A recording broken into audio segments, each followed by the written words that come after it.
Bonjour Monsieur Vigouroux. Bonjour. Dans votre ouvrage sur la déontologie des fonctions publiques, vous définissez la déontologie comme étant l'art de se poser les questions avant qu'il ne soit trop tard. Pourriez-vous revenir sur cette définition?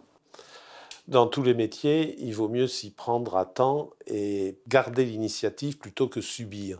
Mais dans l'administration, il y a un point en particulier. L'administration est taiseuse. Elle sait vous envelopper de coton, vous cacher ce qu'elle pense de vous. Et donc, un fonctionnaire peut commettre erreur déontologique sur erreur déontologique sans qu'on lui dise rien. Et la catastrophe arrive. La catastrophe, c'est la mise à l'écart, la mutation, la perte de confiance. Donc, je dis simplement que dans l'administration, il ne faut pas courir. Les mémoires d'Edgar Pisani, que je recommande à tous les jeunes fonctionnaires de lire, expliquent ça. Il ne faut jamais courir, il faut prendre le temps. Et il ne faut pas, comme disait le jésuite espagnol Balthazar Gracian au XVIIe siècle, il ne faut pas être homme de première impression. Et donc, prendre le temps, se dire, on a toujours fait comme ça, mais est-ce que vraiment ça ne comprend pas des risques pour l'administration? Et poser les questions, ça peut permettre d'avoir des réponses collectives, pas des réponses individuelles, des réponses avec ses collègues, pas seulement avec la hiérarchie. Comment tu ferais, toi? Est-ce que c'est bon de recevoir tel fournisseur? Est-ce que c'est bon de me faire payer tel voyage par un tel? Donc, se poser des questions. Vous insistez également sur le lien entre déontologie et professionnalisme. Alors, la déontologie, pour beaucoup de cadres de la fonction publique, et à bon endroit, c'est très lié à des pratiques professionnelles.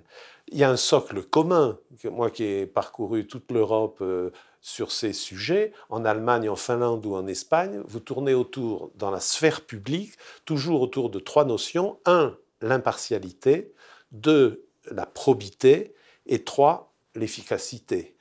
Et donc, ça, c'est le socle, sans lesquels il n'y a pas de fonction publique. Mais après, chaque métier a des risques particuliers. Si je parle à l'éducation, je parlerai de la transmission et de ses risques et de ses valeurs. Si je suis à l'intérieur, au ministère de l'Intérieur, ou dans les polices municipales, je parlerai de discernement qu'on retrouve dans les codes de sécurité.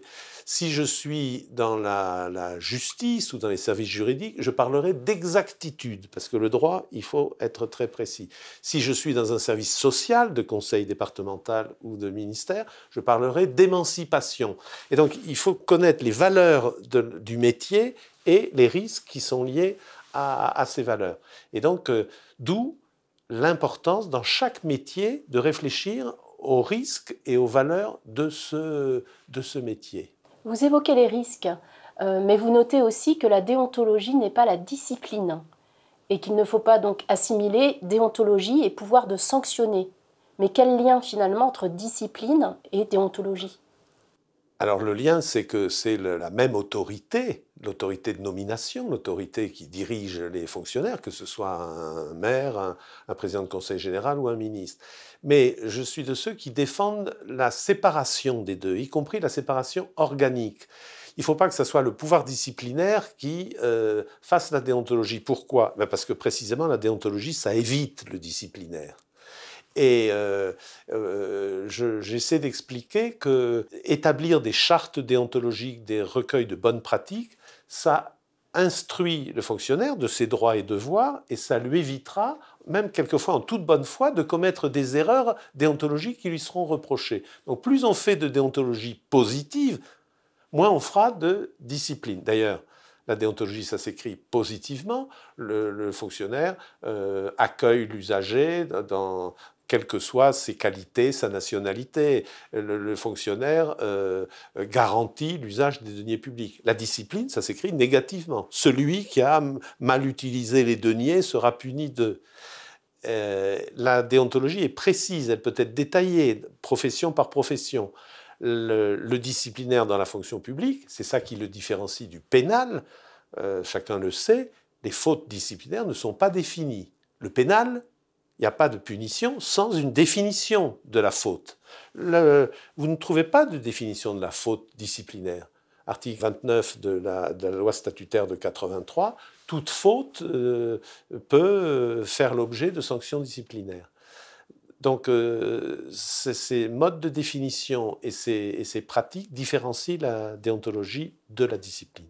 Alors pour vous, la déontologie, précisément, est mieux servie par la formation et l'exemple donné, que par la sanction, justement. Mais quelles mesures de prévention, selon vous, sont les plus efficaces pour éviter des dérives de comportement des agents? La première, c'est la responsabilité conjointe du fonctionnaire et de sa hiérarchie. Du fonctionnaire parce qu'il peut lui-même demander dans un service, dans une unité, qu'il y ait un débat déontologique. Je ne suis pas de ceux qui demandent que le fonctionnaire ne pense qu'à la déontologie. On peut être parfaitement déontologique et nul. C'est des choses qui arrivent.